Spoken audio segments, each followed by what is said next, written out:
Jusqu'à présent, je ne sais qui avait raconté l'histoire du verre brisé. Le récit, avec une exactitude étonnante, avait traversé les murs.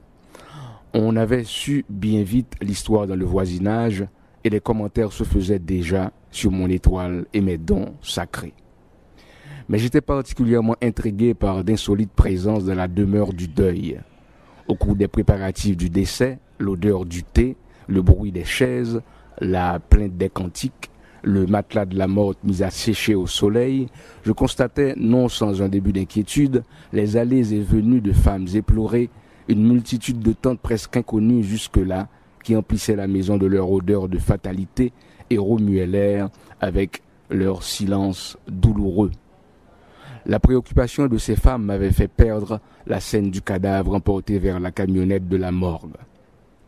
Les voisins racontaient que la morte ne voulait pas partir de la maison, qu'elle pesait d'un poids si lourd sur l'escalier de sortie que la civière de toile écrue s'était déchirée et que le genou d'une jambe boursouflée du cadavre s'était cogné à plusieurs reprises sur les marches en mosaïque de l'escalier. Il avait fallu l'aide de 5 hommes accourus pour finir par soulever le corps. L'un d'entre eux aurait dit « Elle est plus lourde que toutes les chambres de sa maison. » Les lorailles calées, ce sont des roches de volcan, aurait repris un autre. « Ah, la vie est raide comme ce cadavre contrarié, se serait plaint un des porteurs. On ne peut pas tout savoir dans mon pays de magie. Ce qui est sûr, c'est qu'elle avait un profond regret de sa maison laissée sur cette terre au moment où elle était transportée vers son purgatoire, non encore métamorphosée en papillon rose ou en camélia. La morte était partie avec de profonds regrets, une grande contrariété. Elle avait tourné la face contre le mur, comme si le rayon de soleil par l'interstice de la fenêtre et l'éclat du naperon brodé sous la crouche l'avait agacée. J'avais le remords à la gorge.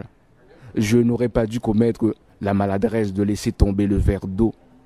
J'avais immolé ma conteuse nocturne.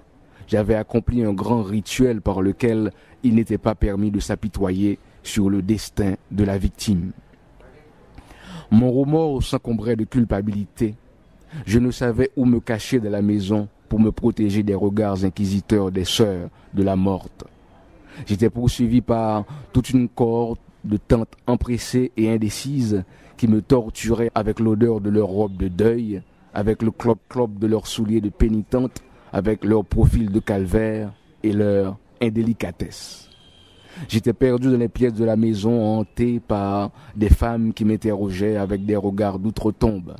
Elles paraissaient être malheureuses, reléguées dans une espèce de rancœur immémoriale qui les rivait à la fatalité, au péril et à la dérive. Elles avaient certes des prénoms, pourtant je n'arrivais pas à les identifier, car elles se ressemblaient et dégageaient la même odeur de lotion dans la demeure du deuil. Au soir de l'enterrement, l'air sentait le citronnier coupé. Près de sa dodine, qui avait été passée au soleil, j'exorcisais, au milieu des souvenirs de la reine, les péchés que lui attribuait le voisinage. Elle m'avait dit « Ma fille, tu es protégée contre les loups-garous. Tu n'auras de douleur que le jour où tu laisseras tomber d'entre tes jambes ta goutte de sang. »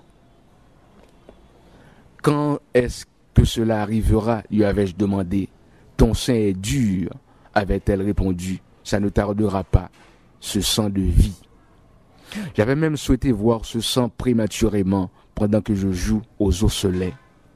Un après-midi, j'avais, sous la canicule, fait la vision qu'il tombait sur l'escalier de la mosaïque où le genou de la morte se cognera à plusieurs reprises avant de s'en aller dans la camionnette de la morgue.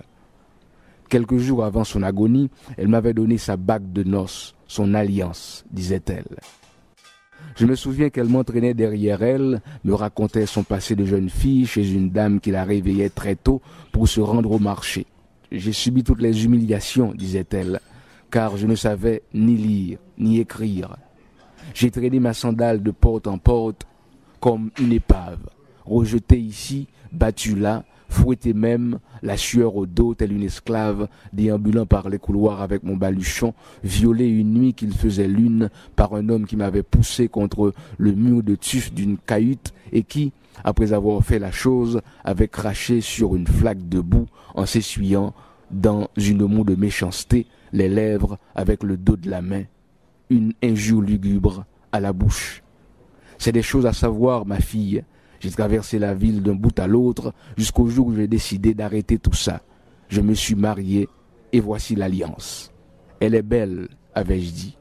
Un rayon de soleil brillait sur la bague.